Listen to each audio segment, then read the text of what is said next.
চিন্তা হচ্ছে সেটা তো আমি দেখতেই পাচ্ছি।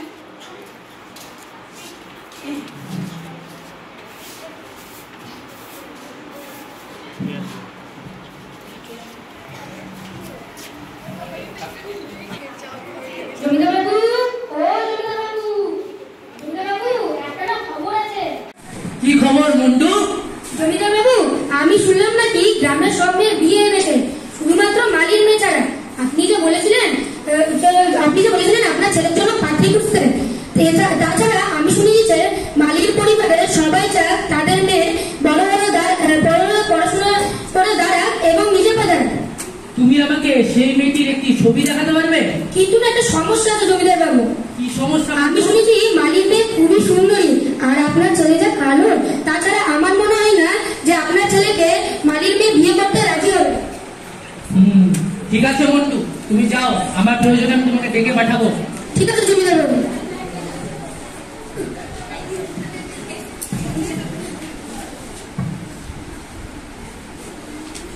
এই শোনো, আমি না তোমার আর মন্টুর ছবি কথা শুনলাম। আমাদের ছেলেটারও তো 12 বছর হয়ে গেছে, ওকে তো এখন বিয়ে দিতে হবে। তুমি কোনো ব্যবস্থা করো না ওই মালির মেয়ের সাথে আমাদের ছেলেটার বিয়ে দেওয়া। আচ্ছা আচ্ছা, তুমি চিন্তা করো না, আমি ঠিক কোনো ব্যবস্থা করে নেবো। যাও। দাসী, দাসী। হ্যাঁ মালিক? আমি শুনলাম নাকি গ্রামের সব মেয়ের বিয়ে হয়ে গেছে, কেবলমাত্র সেই মালির মেয়ে ছাড়া।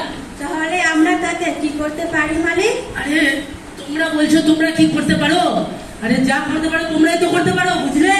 বলুন মালিক, আমরা কি করতে পারি? শোনো, তোমরা সেই মালির বাড়ি যাও, সেখানে গিয়ে মালি এবং তার স্ত্রীকে বলো যে তোমাদের মেয়ের তাড়াতাড়ি করে বিয়ে দিতে হবে, নাহলে আমরা তোমাদের গ্রাম ছাড়াও করে দিতে পারি। ঠিক আছে মালিক, আমরা যাচ্ছি মালিকের বাড়ি। শিগগির যাও।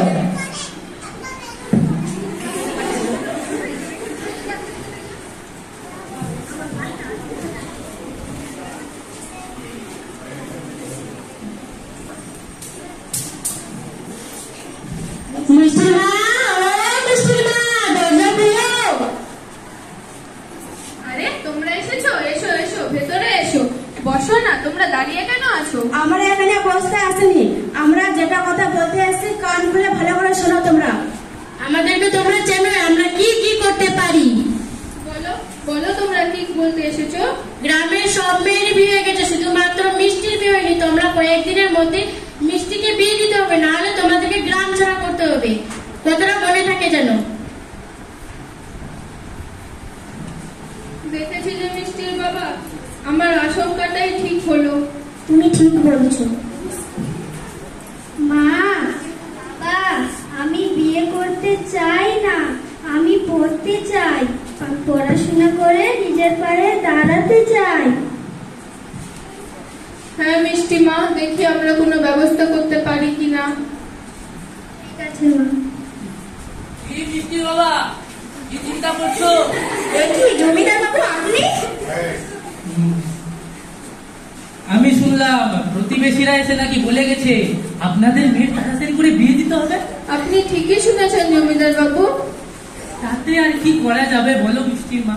ওরাও তো এই গ্রামের প্রতিবেশী, ওদেরও তো কিছু বলার মতামত আছে।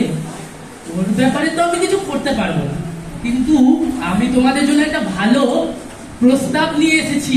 কি প্রস্তাব জমিদার বাবু? আমি তোমাদের মেয়ে আর আমার ছেলের বিয়ে দিতে চাই। আপনি কি সত্যি আপনার ছেলের সাথে আমার মেয়ের বিয়ে দিতে চান জমিদার বাবু? হ্যাঁ চাই। ঠিক আছে জমিদার বাবু। ঠিক আছে, তবে কালই বিয়ে হোক। কাল? এটা খুব তাড়াতাড়ি হয়ে গেল না জমিদার বাবু? আরে বিয়েটা তো তাড়াতাড়ি দিতে হবে, নাহলে গ্রামবাসীকে তো রাগানো ঠিক হবে না। ঠিক আছে জমিদার বাবু, আমরা রাজি। ঠিক আছে, আমি আসছি।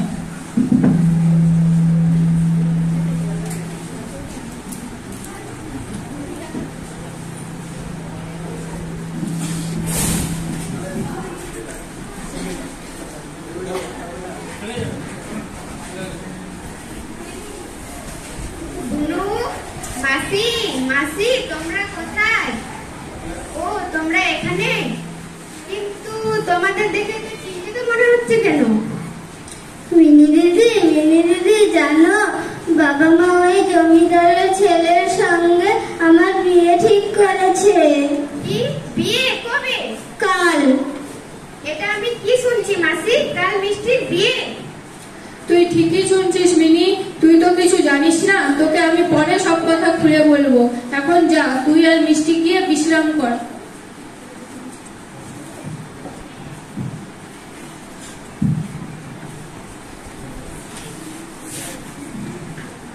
Hello, police station. হ্যাঁ বলুন।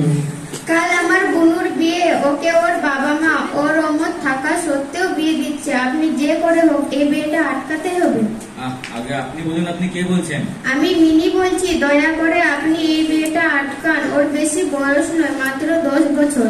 ঠিক আছে, আমি কালকে যাবো, আপনি সম্পূর্ণ ঠিকানাটা এই নাম্বারে পাঠিয়ে দিন। ঠিক আছে।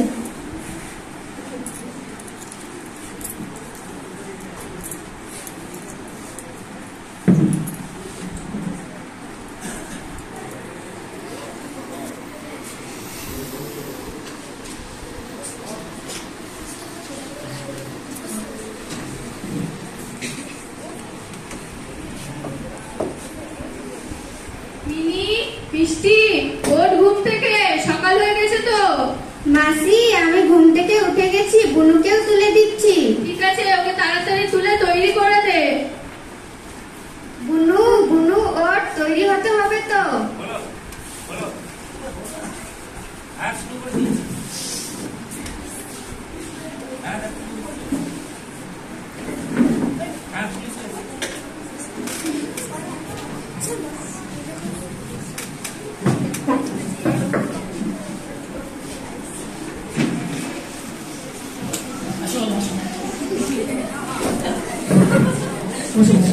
এই তোদের হলো, বর চলে এসছে তো। হ্যাঁ, হয়ে গেছে। মিনি, কি যে আনন্দ আমার, আজকে আমার ছেলের বিয়ে। কি বলেছে জমিদার? বিয়েটা হয়ে যায়।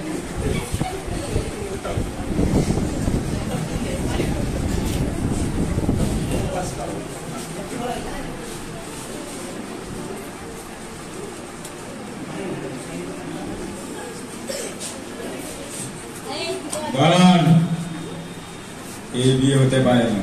পুলিশ, পুলিশকে কে খবর দিল? আমি খবর দিয়েছি পুলিশকে। মিনি, মিনি, তুমি কেন পুলিশকে খবর দিয়েছো?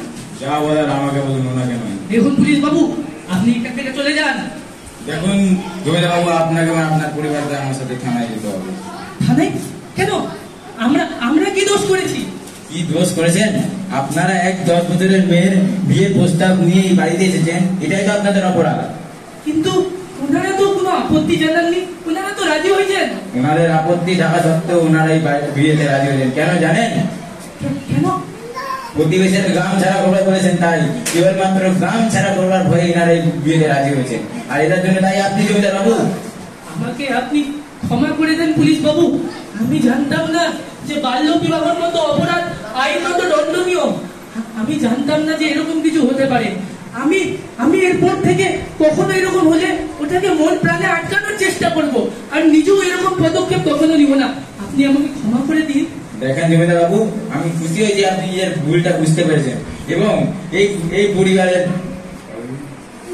এবং আপনি এই জিনিসটা কখনো করবেন না। ধন্যবাদ পুলিশ বাবু।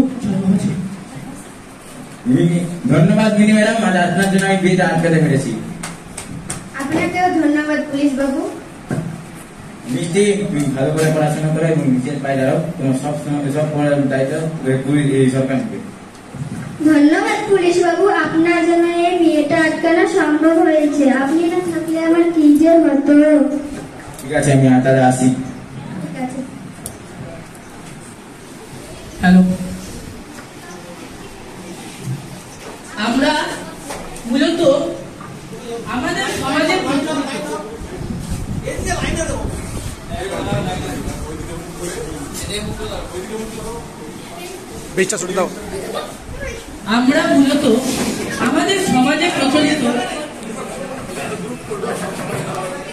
আমরা মূলত আমাদের সমাজে প্রচলিত এমন কিছু ব্যবস্থার মধ্যে এখনো বেঁচে আছি যার জন্য জানি না কত মেয়েরই প্রাণ নষ্ট হয়ে গেল, কত মেয়েরই স্বপ্ন চলে গেল, অল্প বয়সে গর্ভধারণ করে কত মেয়েই মারা গেছে।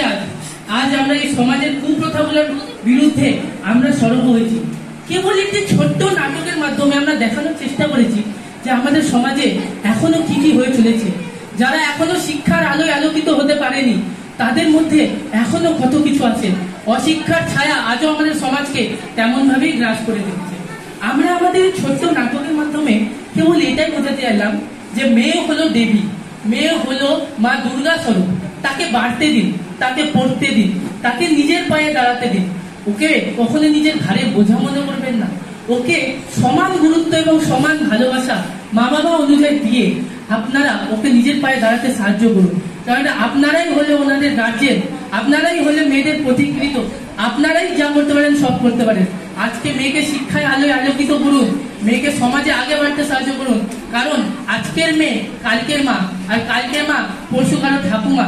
তাই জন্য আমরা এই নাটকের মাধ্যমে কেবল এইটুকু বোঝাতে এলাম যে বাল্য বিবাহের মতো আইনত অপরাধ এখনো আমাদের সমাজে চলছে, ওগুলাকে আমরা মন প্রাণে আটকানোর চেষ্টা করব এবং শিক্ষার আলোয় আমাদের সমাজকে আলোকিত করব। ধন্যবাদ।